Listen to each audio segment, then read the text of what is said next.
Mga kaipunaryo, ang dami na pong nagsasabi na huwag ka na bumili ng kondo, oversupply na. Pero totoo ba to o takutan lang? Kaya pag-uusapan natin today kung may oversupply ba o hindi. Hi there, this is Chingitan, your pambansang wealth coach. Today, I'm so excited. We're going to do some fact check and we're going to talk about if we agree or disagree with regards to real estate industry, especially in the condo business. May konting humor lang tayong dadagdaga para hindi naman boring. Ayan lang, kung ayaw nyo matawa, huwag nyo na panoorin to. Kung gusto nyo matawa at matuto kayo, panoorin nyo to. Magre-react po tayo sa video na ginawa po ni Mean Clemente. She's a broker, appraiser, data-driven. Grabe talaga. Nung napanood ko yung buong tinapos ko talaga and sinabi ko, well thought of. Mean, congratulations and I want to do a commentary regarding what you have done. Ang goal natin dito, hindi po mag-panic, to be educated so that we can remove fear. After this session, ang challenge ko sa inyo, mamaya, kung ikaw ba ay team buy now or team observe muna. Mamaya, magko-comment kayo sa baba. Pero relax lang ha, itong pag-uusapan nating oversupply, hindi po oversupply ng chismis at marites. Grabe, oversupply lang to ng facts. Okay, let us start. May oversupply ba? Condo oversupply happens when there are more condominium units available than people buying or renting them. Think of it this way. Imagine may isang product na nag-trending online, like a gadget or viral skincare item. Everyone wants one, so brands rush to make more. Suddenly, lahat ng seller binibenta na rin yon. But then, the hype dies down. People stop buying and those products naiiwan sa shelf o sa inventory, not because they're bad, pero dahil sobra-sobra na ang supply. That's what we're seeing. Too many condo units, not enough serious buyers or renters. How serious is the oversupply? Let's look at the numbers. According to Colliers Philippines, based on how fast units are being sold, the estimated absorption time is 98 months. Lichu Property Consultants is a bit more optimistic. They estimate around 38 months. Ibig sabihin, kung walang itatayong bagong condo buildings, aabuti ng 3 to 8 years bago mabenta lahat ng natitirang condominium units. The fact is, Colliers po ay isang independent body that really talks about real estate. They give facts, no? True facts. Si Colliers po, matagal na po siya. Okay? They talked about 98 months of oversupply. Si Lichu naman po ay 38 months naman po. Mas optimistic ng konti. I would agree and disagree. In the sense, agree ako dito, kahit optimistic ka, parang supply and demand, di ba? Alam niyo naman sa economics, pag mataas po ang supply, ang demand ay kaunti, bumababa ang presyo. Pagka kaunti naman ang supply, pero ang demand napakataas, tataas naman po ang presyo. Ito yung tanong, ba't kumuunti ang demand? I don't totally agree that there's really an oversupply of condominium unit because marami pang Pilipino ang mga walang tahanan. You as a freelancer, you as a person na talaga ng family, nagre-rent ka ba? Gusto mo magkaroon ka ng sarili mong bahay, magkaroon ng condo na malapit sa work mo? 99% everyone will say yes. Alam lang ang problema, hindi oversupply. Honestly, ito lang atin-atin ng mga kaipunaryo. I believe maraming condo ang overpriced. Sa totoo lang, if they make it affordable, I do believe marami pong kukuha. The reason why hindi nila pwedeng ibagsak ang presyo, paano naman yung mga naunang bumili at pinangakuan nila, lalo na yung mga investor na may capital appreciation after so many years. Imagine mo, pag binili mo ang isang condo, let's say 300,000 per square. But because of this price adjustment na nangyari, paano kung binenta nila ng 200,000? Magagalit yung unang bumili. Tama o mali? Kaya nga, kung kayo po, may plano po kayo na bumili, make sure lang alamin nyo kung ano yung dahilan nyo. Sa totoo lang uulitin ko, kung may oversupply, okay, let's say marami talagang supply at saka overpriced din kasi. Kaya nga, nagsama-sama na. Kaya nga, ito lang po sabihin ko sa inyo. Kung ang ex nga hindi mo nga malilimutan in 3 years, condo pa in 8 years. Joke lang po. Hindi lahat naman ng lugar may oversupply. Tignan din natin saan sumusobra at saan din ang hindi. Where exactly is this happening? Because it's not a nationwide problem. The oversupply is concentrated in Metro Manila, particularly the Bay Area, which boomed pre-pandemic because of strong demand from POGO tenants and investors. Pero mula nang ipagbawal ang POGOs at umalis ang karamihan sa kanila, ito na ngayon ang area na may pinakamaraming condo units na hindi pa nabebenta. Southern Quezon City, Alabang Las Piñas, Pasig City and the Makati Fringe areas experienced a wave of mid-range condominium projects, all targeting the same market, young professionals and investors. And with many of these projects turning over at the same time, hindi na rin nakakapagtaka kung bakit nagkaroon ng oversupply. So what we're seeing is oversupply in areas where developers built too many condos for specific buyers who didn't fully show up. In short, na overbuild pero hindi aligned sa totoong demand. And if we don't learn from this as buyers, sellers, investors, or even as an industry, there's a real chance the same pattern could happen again in other cities and provinces. Nako, agree na agree ako. Alam mo, pagdating talaga sa condo, location is everything. Pag bumili po talaga kayo sa may Bay Area talaga during that time, grabe yung pogo boom noon. Lahat talagang inuupa, binibili, wala. Talagang ang taas talaga ng demand. O, kaya nga, mataas talaga ang presyo. Again, supply and demand. Pero nung nawala nga sila, nawala yung market. Kawawa talaga yung mga taong na bumili at naipit po ngayon. As a matter of fact, because of that, you know what happened? Ang mga condo prices ay nag-drop. Super. In terms of rental, yung mga nagpapaupa. Dating pinapaupang 60, ngayon probably 30 or 40,000 na lang. Almost 40 to 50% ang drop ng rental rate. Lalo na kung ang target nila ay Pogo. Kaya kung Pogo lang ang dahilan mo, bumili ka, baka mapogo ka rin. Ano yung ibig sabihin ng Pogo ka rin? Pogi only, girlfriend optional.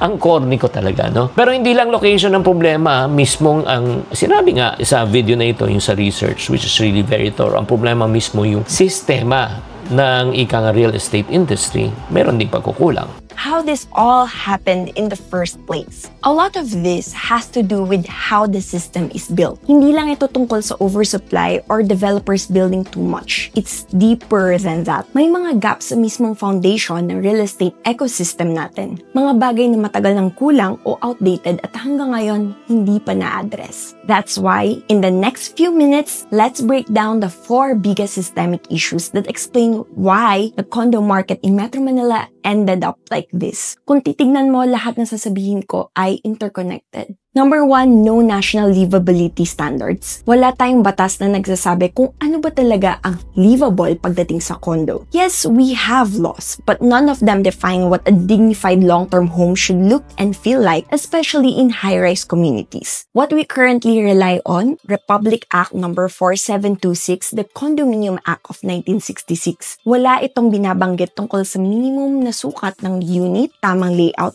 o kung gaano ito kakomportable tirahan bilang isang condo home. Batas Pambansa bilang 220. Sa ilalim ng batas na to, 18 square meters ang minimum floor area ng condominium o multi-family housing units. And because those laws haven't been updated for today's urban reality, developers treated them as the default benchmark even for prime high-rise condos, which is not ideal for long-term living given our urban infrastructure and current building standards. Sure, the National Building Code with its 2004 implementing rules and regulations enforce structural and safety rules for condos but still don't address livability. Developers then follow what is legal, not what is livable. They maximize density. Nagsiksik sila ng maraming units sa bawat floor. They kept the unit size small para lumabas na affordable ang monthly payments. It is legal, but livable? Depende. Karamihan sa mga nagawang studio units, maliit ang bintana, walang proper zoning between rest, work, and daily routines. Yung size sapat para sa isang tao temporarily pero kulang for real long-term living. That's why some foreign observers describe this as shoe boxes or even prison cells with windows. Harsh? Yes, but it highlights the real issue, the gap between what's allowed and what people need. Now let's take a look at one of our Southeast Asian neighbors, particularly Singapore, known for having the highest real estate prices in the region. In 2023, Singapore introduced a new livability standard even in high-demand, high-density areas like the central area. Under this rule, at least 20% of all condo units must be 70 square meters or larger based on net internal area. Ibig sabihin, hindi kasama sa bilang yung balconies o AC ledges. Samantalang sa Philippines, karamihan na binibenta sa market ay kadalasan 20 to 30 square meter studio-type layouts. This format has long been the standard for entry-level or investor-focused projects. In recent years, some developers have started rethinking their layouts and adjusting to new preferences. But overall, studio units remain dominant. Totoo po yan. Outdated na po talaga yung batas. Imagine mo, 1960s or 70s pa yung batas niyan. Iba naman yung requirement ngayon. Syempre, right now talaga lumalaki ng pamilya. Maliit po ang unit. Pasok nga sa budget. Pero ang question,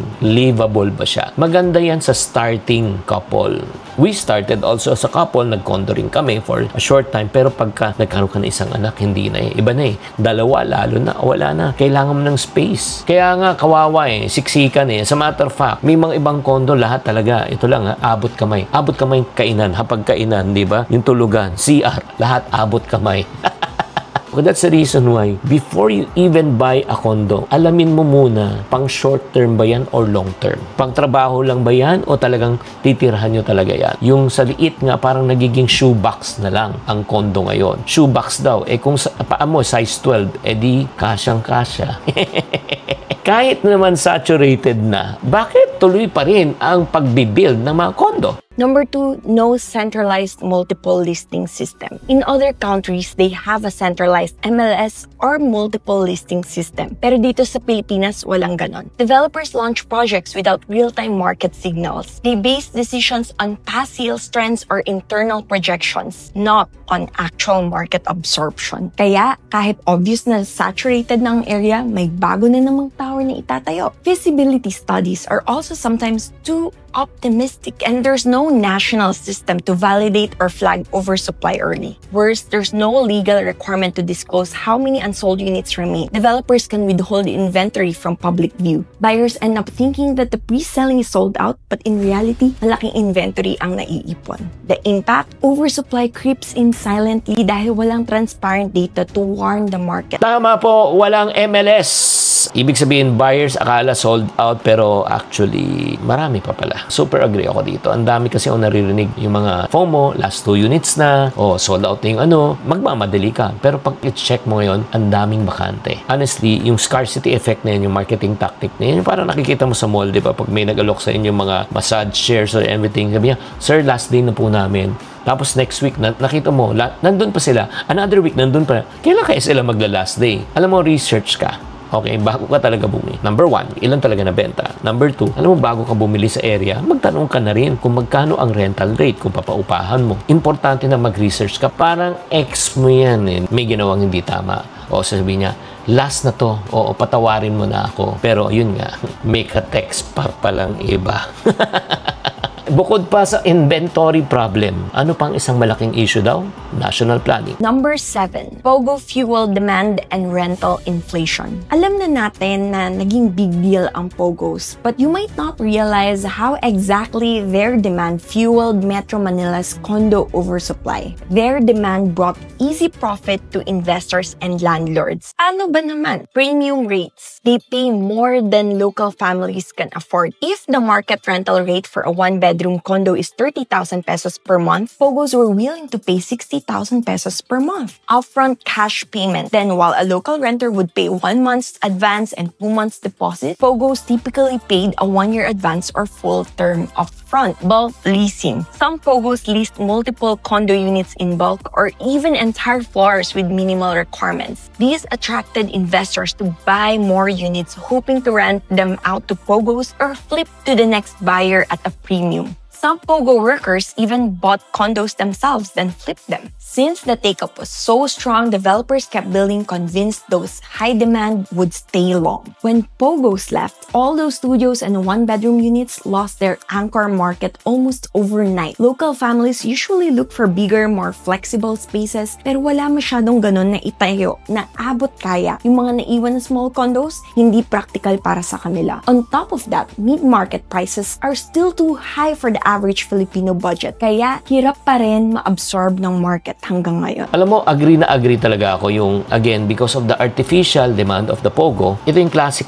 a case na artificial demand, hype investment. Maraming bumili dahil uso. Pero ano nangyari na wala ng pogo? Naiwan ng mga investors. Paano naman yung mga hindi na kaya magbayad? Ayun na, nareremata. Kaya please, I always tell people, if you've been following me for the longest time, never invest in something that you do not understand. Never invest kung wala kang long-term plan. Lalo ng mga kababayan nating OFW. Pag kayo na-offera na kayo ng kondo, please, tandaan yun. Tanungin yun itong mga questions na ito. Magkano po ang down payment? Magkano ang monthly na babayaran mo? Na zero interest daw for the first 3 years kasi pre-selling. Pero tanungin mo rin, magkano na magiging monthly mo pag tinurn over na sa bangko? Magbabago na yan. Hindi na 15,000, hindi na 20,000. Lolobo na yan. And then number 4, qualified ka ba na mabigyan ka ng pautang ng bangko? Number 5, tanungin mo rin sarili mo kung gaano ka katagal na yung kontrata mo. Yung commitment mo probably sa property 10 years. Pero yung kontrata mo na lang 3 taon, 5 taon. Sino na magbabayad pag wala ka ng kinikita? Kailangan talaga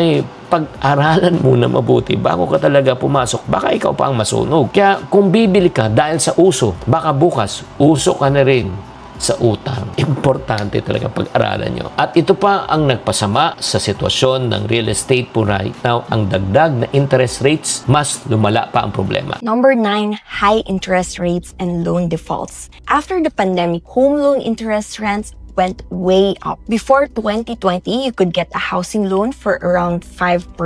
Pero by 2023 to 2025, banks were offering 6% to 7.5% after the BSP raised policy rates to a peak of 6.5% in late 2023 to fight inflation. That meant stricter bank approvals for new applicants. Importante ang bank financing kasi karamihan, yun lang talaga ang choice ng buyer. Pag-ibig funding is not typically accepted by many mid-market developers. On the other hand, in-house financing also isn't really an option kasi ang typical rates doon umaabot ng 12% or higher per annum with only 5 to 10-year amortization terms, which is just too heavy for most buyers. Imagine this. A buyer reserves a condo worth 3 million pesos. Before the pandemic, at a 5% interest rate, the bank could approve it because the monthly amortization was around 20,000 pesos. But after 2023, when home loan rates climbed up to 7%, that monthly shot up to about 23,000 pesos. Ang problema, hindi na sapat ang income ng buyer para mag-qualify sa mas mataas na monthly. Kaya hindi sila nakakuha ng bank approval for the final loan takeout at turnover o kung ituloy man nila, kulang ang parenta para makover ang monthly amortization. Yung mga hindi na ibenta ang reservation rights nila o hindi na pasalo ang condo, hindi na naituloy ang bayad. Kaya balik sa inventory ang condo unit. Ganito nadadagdagan ang oversupply units that were reserved on paper but never truly absorbed by the market because buyers couldn't sustain the financing pagdating ng turnover. Grabe, agree ako dito. Laki ng effect ng interest rate. Yung simple math lang dati, 20,000, naging 23. Ngayon, di ba, kung sweldo mo 30, paano na? Kaya lagi kong sinasabi, ang healthy po na sinasabi ng karamihan ng mga experts, not more than 30% of your monthly salary. Yung pasok sa budget mo, huwag niyong pipilitin. Kung ang monthly payment mo ay mas mataas pa sa grocery mo, baka yung condo na lang ang kainin mo. Kasi nga, nakakain na talaga yung budget mo pati pagkain. Kaya ito lang po babala lang po. Kahit may pera ka, sabihin, Chinky, gusto ko naman magpaupa Oo. O sige, gusto mo magpaupa. Pero ang tanong ko, may exit plan ka ba just in case? Number 13, lack of exit options for owners. When condo owners decide they want to sell dahil sa hirap magparenta o gusto na nilang mag-cash out, there's another big roadblock, weak exit infrastructure. Ibig sabihin, there aren't enough systems or market players to help them resell easily or get out of the investment. Unlike mature markets, the Philippines has no institutional bulk buyers or REIT buyback programs for second-hand residential condos. Philippine REITs like Arit or Double Dragon focuses on offices, not mid-market residential buyouts. Few cash buyers are willing to take over pre-selling loans since most resale buyers still rely on bank financing which has strict approvals. As a result, listings for resale condos, especially studios and one-bedrooms in oversupply districts can stay on the market for 6 to 18 months or even longer. When owners stock, that traps even more inventory in the market, making the oversupply problem worse. Reality, because of the current situation right now, sa dami na nga naiipit, mahirap na po, very competitive na po yung resale market. It takes time for you to dispose. Agree ako dyan. Karamihan kasi akala nila pag magbebenta ng condo, no? Pero sa totoo lang,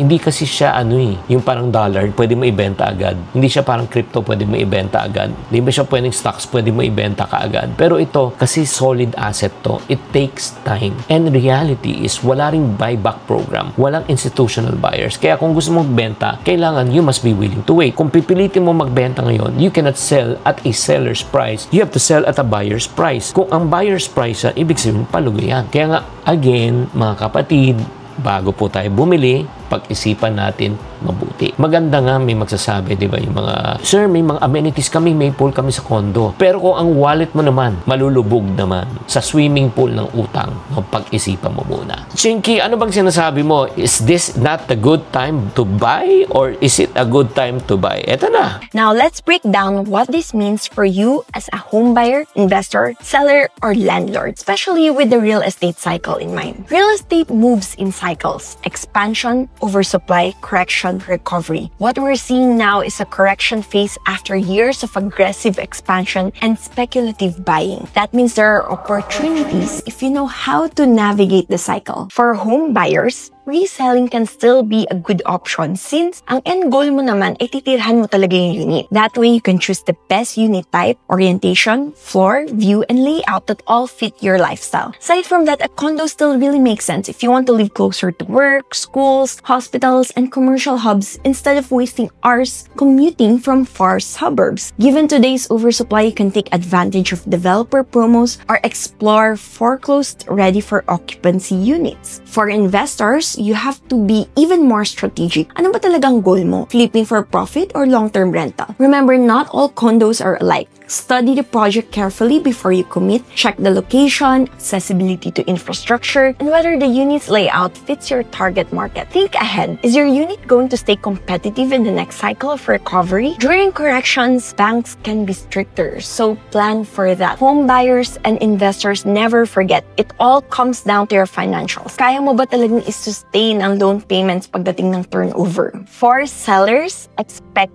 tighter competition. Oversupply means you'll need to price strategically, highlight what makes your unit stand out, and be prepared for a longer selling timeline. You might also explore creative financing options like assumption of mortgage, flexible payment schemes, or even rent-to-own offers to move your unit faster. For landlords, if your unit is slowly burning your pocket because of vacancies, remember your long game. You are building equity to protect against inflation, and eventually there will always be opportunities to rent out, especially to a younger generation that might no longer afford to buy property in the future. Yes. The fact is, lahat po may cycle. In terms of number one, expansion, oversupply, correction, recovery. Ngayon, probably we can say we are in the correction stage, pero agree ako doon na talagang parang sa stock market may cycle din yan. Sa crypto may cycle din yan. May correction stage. Hindi naman pwedeng pataas ng pataas. Kung pataas ng pataas, syempre, lahat ng umakyat bumababa rin. Listen to me.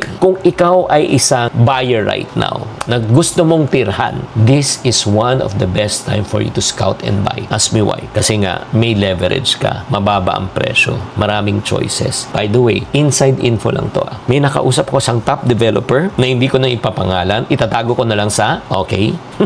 Right now, if you're gonna buy in cash, they can offer you at least 20 to 30% discount. You heard me right. If you are following me right now, pag may kausap kang you want to pay in cash, humingi ka ng 20 to 30%. Siyempre, sa mga market na medyo mahihina. Pagka sa BGC, baka mahirapan ka kasi malakas pa rin ang demand sa BGC. Yung mga area na yung iniwanan ng Pogo, ay nako, pwede kang humingi ng 20 to 30% discount. Kaya pag ikaw naman ay nakabili na, Chinky, nakabili na ako, paano na, nakain na ako. Ito na, patience is key. Huwag kang magmamadali. Kung hindi mo kailangan ng pera, just keep it. Pwede mo paupahan as a lower price, okay lang, at least makabayad ka ng mga maintenance. It's other words, don't panic. It's organic. Magko-correct din yan. Pero yun nga, we don't know when. Ako personally, tinitignan ko kung kailangan ko talagang ibenta naman dahil nga kailangan mo ng pera, ay hindi mo kailangan maremata. Ngayon, wala ka talagang ng choice. You might want to sell the property at a loss, or if not naman, ito pa yan, pwede mo na iparent to own. Long term ang payment, at least mababawi mo. Kaya mga kapatid, pag wala kang exit plan, para ka lang bumili ng one-way ticket papunta sa isang destination at wala ka ng balik. So, it's not a good decision. Kaya mga ka-chink, positive, syempre mga kaiponaryo, may oversupply ba or overprice? Pakitype na lang sa comment section ano sa palagay nyo ang inyong opinion. So again, thank you very much for watching. I hope that you are enlightened. Medyo mahaba-haba to, pero I can assure you na talagang marami kayong matututunan. Sana naman, huwag kayong matakot. Again, always remember, in the middle of difficulties lies opportunity. Tamang karunungan, tamang disiplina, ang susi sa pagyaman. Chinky Tan, with over 6 million Facebook followers, 2.8 million YouTube subscribers, and 2.4 million TikTok fans, is now all out to share with you the most practical, simplest path to lasting wealth.